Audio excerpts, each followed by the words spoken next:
How's everybody doing today? Good.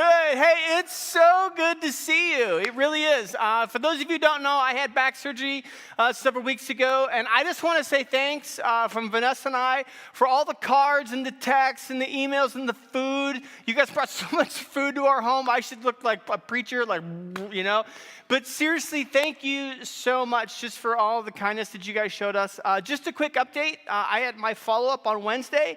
The doctor told me the surgery went well. Some of the reflexes in my legs have come back, but seriously, thank you guys so much just for being awesome and for all that you did to help me and Vanessa get through that. So listen, this morning, we're actually starting a brand new sermon series that we called Easy. And most of us know what the word easy means, right? It means it's not hard to do. It's simple. It's stress-free. And we live in a culture that loves things that are easy. That's why we use phrases like, well, it's as easy as 1, 2, 3. But we don't just use the word easy to describe simplicity. We use the word easy to describe almost everything you can imagine.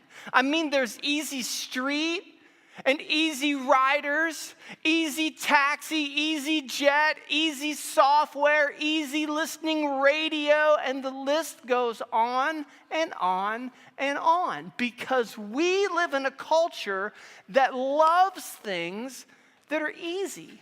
But did you ever notice? Did you ever notice that there have been events in your life that you thought were going to be so simplistic, so easy, but they turned out to be really, really difficult? Let me give an example of what I'm talking about. When I was in 4th grade, I showed up at school one morning and I sat down at my desk. Remember when we all had desks? You know, you had we had like these flip-top lids, kind of open up, right? And inside of your desk, you had your books, your workbooks, and your pencil box. And in your pencil box, you had like your Elmer's glue and your Crayola crayons and those round scissors so you couldn't stab the guy sitting next to you, right? Well, one Monday morning, I sat down at my desk and I opened it up, and inside of my desk, I found a note. And I opened it up and I realized that it was actually a note from a girl. And I was super excited because I had never gotten a note from a girl before, and here's what she wrote. She wrote, "Dear Scott, I was sitting at home watching the Dukes of Hazzard, and I was thinking of you." Then she said, "I want you to know I think you're really nice," and she signed it, "Love, Stacy Briggs." Now listen, I can't explain how excited I was that I got a note from a girl. In fact, I was so excited that after school, I ran home top speed to show that note to my older brother, Larry. I ran home, in the house, up the steps, into his room, and I'm like, "You are never going to believe this, but I got a note from a girl." And like I was holding out an Olympic medal, I was like, look, and my brother takes this note and he starts to read it. He goes, "Oh, look, thinking of you, Dukes of Hazzard, love,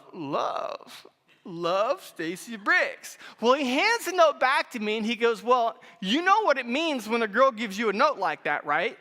I said, "No." He goes, "It means that she wants to kiss you." Now, at that moment, all the joy and all the excitement that I had about getting a note from a girl vanished. And this internal wave of panic came over my soul because I had never kissed a girl before.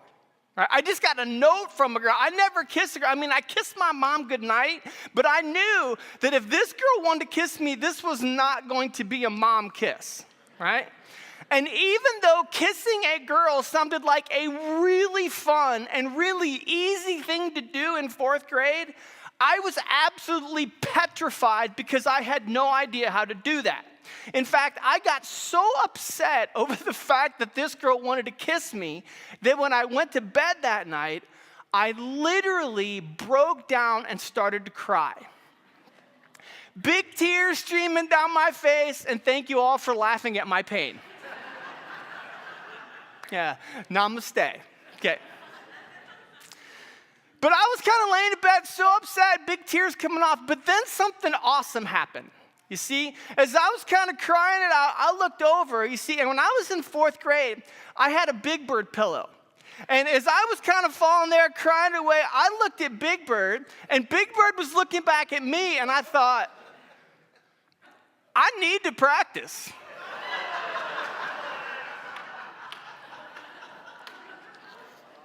So I did what every one of you would have done if you were in 4th grade.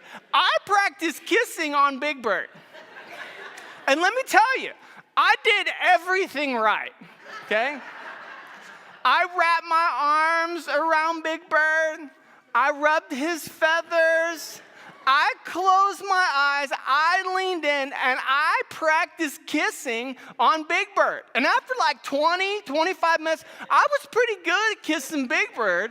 And I thought, man, I am ready for the next day at school. So the next morning, I got up, went to school, and when I got to school, I told all of my friends, I said, listen, today at 3:15, I am going to kiss Stacy Briggs. And all my friends were like, all right, bro, man, you go, dude. I went to school in the 80s. Like, you go, bro, man, right? Now, the reason I told my friends 3:15 is because every day at 3:15 in Mrs. Carter's class, all the kids had little jobs to do. Some kids had to straighten the bookshelf. Other kids had to sweep the floor. Well, Stacy Briggs and I, we also had a job. Our job was we had to collect all the erasers in the room and take them down to the janitor's closet because we weren't allowed to take the erasers out in the hallway and kind of, because you get chalk dust on the floor, or some kid will bite it and fall down and get a lawsuit. We had to take them down to the janitor's closet because in the janitor's closet, there was like this machine that would suck the chalk dust off the erasers, right? So I decided that day when Stacy and I took the erasers down to the janitor's closet, that was the moment I was going to kiss her. And I know what some of you are thinking. Because some of you are probably thinking, Scott, I don't think that the janitor's closet is the most romantic place in the world to get your first kiss. I totally disagree, and here's why. You see, in the janitor's closet, you have that amazing pine saw smell, right? You got that little sawdust trail following you in there from some kid who puked earlier in the day, right? You got the background music of the eraser sucking machine. That's pretty romantic, right? Well, that day, I sat in my chair and I literally watched the clock all day. 12:30, 1:45, 3 o'clock.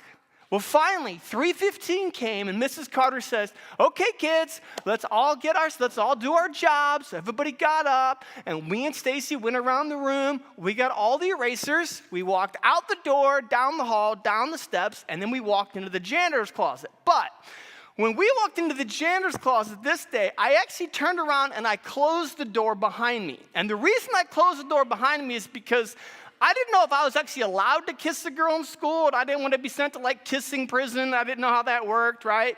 So I kind of shut the door and I walked over and I turned on this eraser sucking machine. And Stacy, the way we did this is she would kind of hand me one eraser at a time, and I would take the eraser and kind of, clean off, I hand it back. And I noticed as I'm kind of doing this, she's smiling at me, and I was smiling at her. And we just kept smiling, and the more we smiled, the closer we got. And I was looking at her, and she looked at me, and I thought, it's Big Bird time, right? So I leaned towards Stacy, and she leaned towards me, and I closed my eyes, but I made a mistake. You see, when I practiced kissing Big Bird, I didn't know, you're supposed to tilt your head, right? So when Stacy leaned in to kiss me, I totally missed her mouth and kissed her right on the end of her nose. And when I did, she kind of jumped back and looked at me, and I didn't know what to do because I knew, you just blew this, right? This is not good. So what I did was I grabbed all the erasers and I ran upstairs without her, right? And when I got to the room, all my friends are standing at the door like a pack of wolves going, did you do it? Did you do it? Did you? And I'm like, well, sort of. You see, we did and erased her machine, but when she leaned in, I missed her mouth and I just kissed her nose, and my friends were like, That's not good, man. That's not the right thing. It's not good, right? Now, here's the reason I tell you that story. Number one, it's hilarious, and it is the most embarrassing thing that's ever happened to me. But the second reason I tell you that story is because we've all felt that way, right? I'm not talking about your first kiss. I hope yours was way better than mine, right? But the truth is, we've all had experiences in our life that we thought were going to be so easy, but they turned out to be really hard. I mean, when you headed off to college, you thought that you were going to have the time of your life, but just a few weeks after you got to campus, you realized this isn't easy. These classes are hard. And you had to learn how to deal with some difficult people who lived on your floor or in your dorm. But something that you thought was going to be so easy turned out to be really challenging. Or think about when you first got married. Because when you first said I do, you thought that you and your husband or you and your wife were just going to OD on romance. And those feelings were never going to change. But just a few months after you cut that wedding cake, you realized that marriage wasn't easy. It was hard. Because you had to learn how to live together, and there were disagreements over money and whose parents are we going to visit on the holidays, because if we go here on Thanksgiving, we have to go to mine on Christmas or it's going to cause some problems. And you had to learn what it was like to kind of get along in really tumultuous times, but it was something that you thought was going to be so easy, but it turned out to be really, really hard. And you know, if there's any area of our life that we thought was going to be easy, it was our relationship with God. Because when we first heard the truth about God's love, when somebody told us that God loved us so much, that he sent his son Jesus to die on the cross for our problem called sin, and if we just believe and are baptized, then we're forgiven from anything we've ever done wrong. And when for a lot of us, when we first heard that, it was so easy to understand. It was so simplistic, but then something horrible happened. Because what happened for a lot of us is once we started to believe that there really is a God who loves me, what the problem was is a lot of us started to read the Bible for ourselves, and when we did, it didn't make any sense, and we got frustrated. Because we thought to ourselves, like, look, is this pronounced Malachi or Malachi? And why are there two Josephs and a bunch of Marys? And why are there horses, different colors in the Bible? This doesn't make any sense. Or maybe for some of you, maybe it was even worse.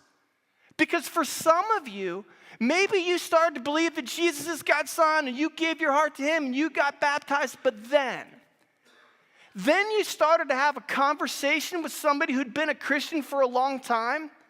And they started using a bunch of big religious words that didn't make any sense to you. Words like transubstantiation and salvation and justification and sanctification. And you felt like, whoa, like maybe they know more than me. Maybe I'm not enough and I don't really know what that means. As a matter of fact, if we were honest, if we were really honest, most of us would admit that there have been times in our life when we have been so confused about our relationship with God and how it's going that we thought internally, am I even doing this whole faith thing right? Because I'm wondering, like, when I pray, do I pray to God or do I pray to Jesus? And why is it that when I do pray, I feel like I'm asking for a lot of things from myself? I mean, am I supposed to do that? Or am I supposed to be praying for other people? And why is it that every Sunday morning, when I show up to church on Sunday, I notice that they kind of pass these crackers and juice, and I take them and I eat them, but I really don't know what that means, and I'm just wondering, am I doing this right? Because I really do believe that Jesus is God's son. The problem is I'm just not sure that I'm doing things the way they're supposed to be done. Because I thought internally that faith was going to be easy, but it's turning out to be really, really hard. Well, for any of you who've ever felt that way, let me give you the best news ever. When you read the Bible, here's what you discover. You discover that when Jesus was on planet Earth, he met all kinds of men and he met all kinds of women who felt the very same way that we do. Because he met group after group who are wondering, like, I know I'm supposed to follow the 10 Commandments, but is there something else? And I don't know if I'm praying enough, and I don't know if I'm good enough, and I'm just not sure I'm doing this right. And when Jesus saw all their confusion, when he saw all the tension, he went on to explain how easy faith really is. And when you see what Jesus said for yourself, you will be amazed. But in order for this to make sense, you need to view these words through the eyes of somebody who actually lived in the first century. So what I'm going to do is I'm going to take the next several minutes to explain what life was really like as a Jewish person who lived in the first century. You see, back in the first century, the Jewish people believed that there was a specific moment when God spoke directly to their ancestors. Because the book of Exodus tells us that right after the Hebrew people had been freed from slavery in Egypt, they started walking through the desert and they stopped at the base of a mountain called Mount Sinai. And what happened was Moses went up on top of Mount Sinai and God told Moses how he wanted the Hebrew people to live. And Moses wrote down everything that God said. What Moses wrote were the first 5 books of the Bible. He wrote the book of Genesis, Exodus, Leviticus, Numbers, and Deuteronomy. And these 5 books all together are called the Torah. So, in the first century, every Jewish person believed that the best way to live was from what they read in these 5 books. In fact, their entire religious system was based on living, teaching, and obeying everything they read in these books. And they took it very seriously. In fact, they were so serious about following the Torah that every Jewish child was required to learn it. Because scriptural education in the first century was not seen as a luxury or an option. It was a requirement. As a matter of fact, one Jewish historian whose name is Josephus wrote about a Jewish child's religious education like this. He wrote, "Above all else, we pride ourselves on the education of our children." So Josephus was saying, hey, do you guys know how some parents really care if their kid can dribble and shoot, or how fast they are, how strong they are, how thin they are, how pretty they are? Not in our culture. In our culture, we take pride in educating our children. You see, they were so serious about this that when a Jewish child was 6 years old, they were required to go to the synagogue every single day to be taught the Torah by a local rabbi. And by the time a Jewish child was 10 years old, they would have every word in the Torah memorized by heart. And I don't know if you understand how powerful that is, so I want to show you. This is my Bible, okay? This is all of the Bible, but this right here, these are the first 5 books of the Bible. Genesis, Exodus, Leviticus, Numbers, and Deuteronomy. History tells us that by the time a Jewish child was 10 years old, they would have every word in these 5 books memorized by heart. Now, the rabbis who taught the children were the most respected members of the community. These guys were the best of the best. They were the brightest of the bright. Nobody knew the scripture more than them, because only the intellectually elite were actually allowed to become a rabbi. That's why when a child turned 10, the rabbis would get together and they would decide, okay, which kids do we think are actually smart enough to go on to the next level of education. The students who didn't make the cut, they'd say, you know what, he's not good enough. She's not good enough. What they would do is they'd say, you know what, we don't think that you have the ability to really connect with God. So what we're going to do is we're going to send you home to learn the family trade. So what they would do is they would send these kids home because if their dad was a fisherman or if their dad made sandals, they would send these kids home to learn the family business with the idea of carrying on that trade someday. But the best and brightest students would continue to go to school. And by the time they were 14, these children would have all 39 books of the Old Testament completely memorized. And if you couldn't memorize it word for word, if you didn't know it inside and out, the rabbis would look at you and say, you are not enough. Go home. So by the time this second level of education was complete, only the most intellectually brilliant students were still in school. Most of the people, most of the Jewish population had been sent home. Like, you're not enough. Go home. You need to go home, learn the family trade, or even start a family of your own. But what would happen after the second level of education was complete is these teenagers who were scary smart would go to a well-known rabbi and they would ask the rabbi if they could become one of their disciples. What would happen is a teenager would go to a rabbi and say, sir, I would like to become your disciple.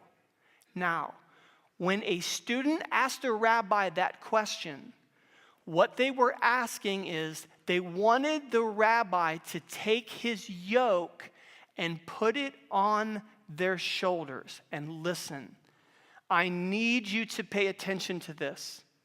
Because if you don't, jump that screen for me. If you don't understand what the word yoke means, a huge part of your faith in Jesus will make no sense to you whatsoever.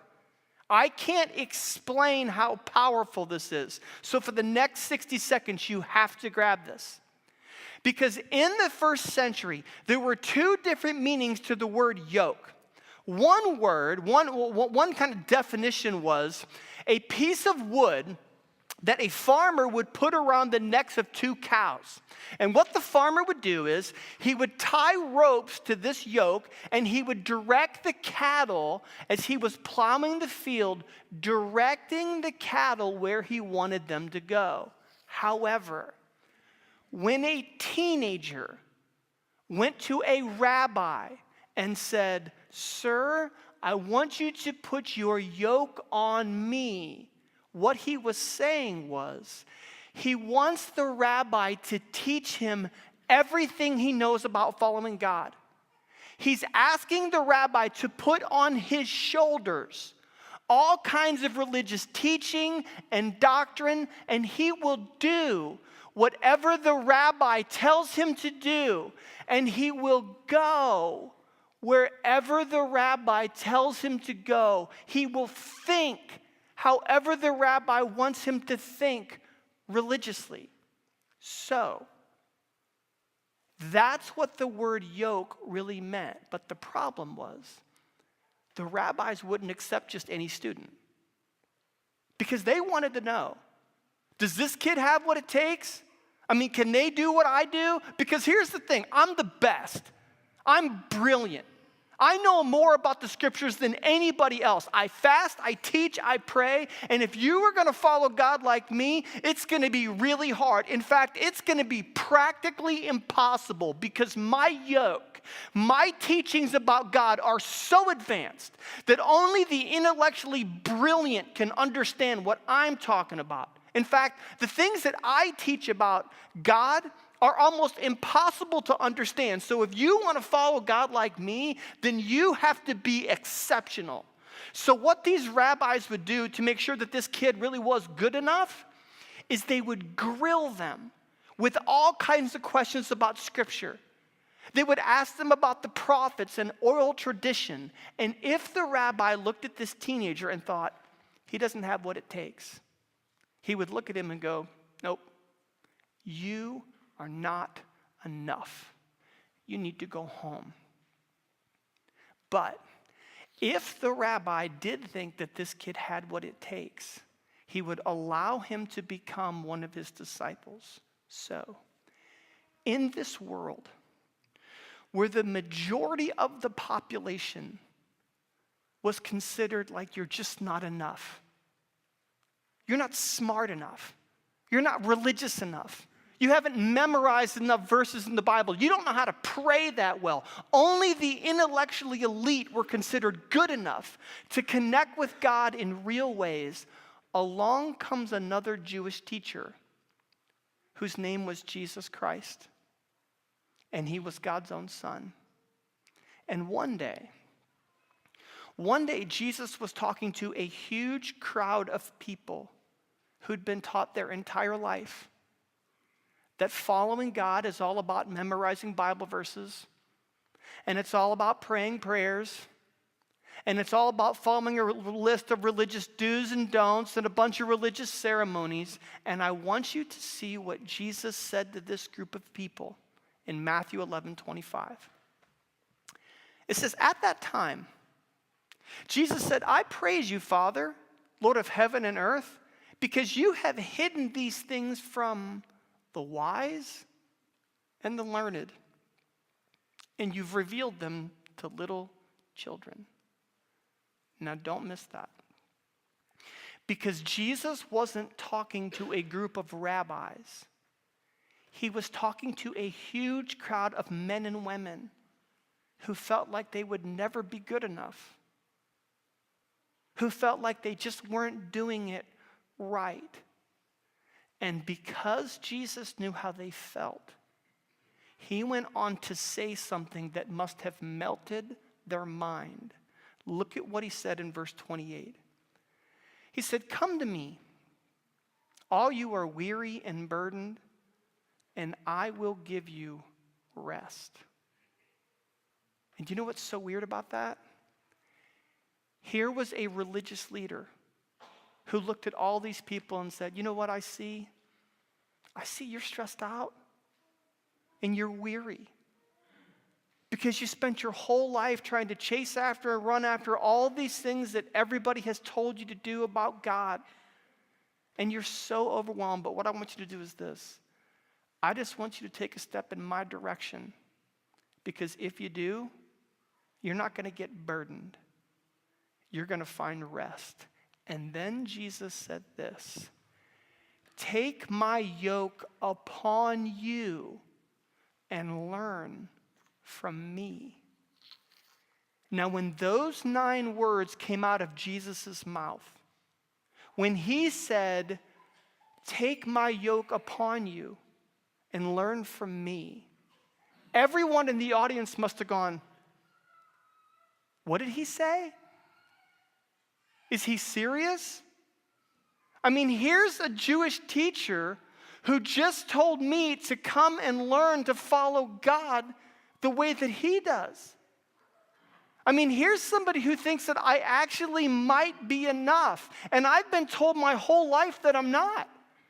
I mean, that's why when I was 10, when I was 14, they sent me home to learn the family business. But here's a Jewish teacher who tells me that it's possible for somebody like me to follow God like he does. And that wasn't all Jesus said. Look at the end of verse 29.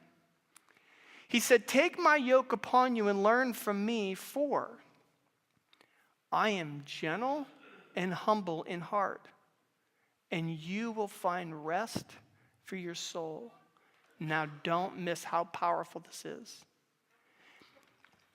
Because when a student would go to a rabbi and say, sir, I would like to become one of your disciples, what those rabbis would do is they would grill that kid with questions. They would shred their faith. They would make them feel like they would never be enough. But Jesus looks at this huge crowd of people and he said this. He goes, you know what you're going to find? Not only am I going to give you rest, what you're going to find in me is I'm going to be gentle. I'm not going to grill you with questions. I'm not going to make you feel stupid. But I'm not just going to be gentle. I'm not going to act like I know everything. I'm going to be gentle and humble. And then Jesus said this, for my yoke is easy and my burden is light. Now, when Jesus said those words, when he said that his yoke, his teachings about God were easy, everyone must have gone, what? I mean, come on. We all know that if you want to follow God, you have to memorize the Torah. You have to know how to pray. You have to know the prophets and the oral tradition. You have to understand this because following God isn't supposed to be easy. It's supposed to be hard. In fact, we've been taught our whole life that if we don't follow this list of do's and don'ts and thou shalt nots, and if I'm not doing it right, I'm not even going to heaven. But you are telling me that following God is easy. And that's exactly what Jesus said. Jesus just looked at this huge group of people and said, look, I know what you've been taught. And I know that you've grown up in a religious environment where you felt like you weren't enough. But I'm going to show you how to connect with God in real ways. And I'm going to make it easy. And over the next 2 weeks, you're going to learn just how easy Jesus made this. Let me pray for you.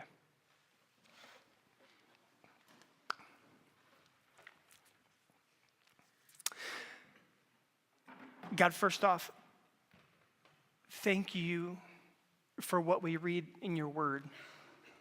Because for a lot of us, and this may just be like some of us, but I would think that for a lot of us, we have spent a huge portion of our life feeling like we're not enough, that we're not doing it right, that we're not perfect, that we could do more, that we're hoping that you grade on this big bell-shaped curve, and if I'm in the middle, I hope I'm okay. But the reality is when we read your word, we see something different. We see Jesus saying, look, I know that a lot of you have been inundated with all kinds of thoughts about faith and religion. But if you come to me, what I'm going to do is I'm going to show you how to really follow me. And if you just take a step, I'm not going to make you feel horrible. And I'm not going to act like I'm so much smarter than you. What I'm going to do is I'm going to walk in your direction. And you're going to find rest for your soul. Because you told us that you will show us how to follow our Heavenly Father. And you promised you would make it easy. So God, thank you for what Jesus did say. Thank you for the chance we get to be here this morning. And we want you to know how much we love you. And it's in his name we pray.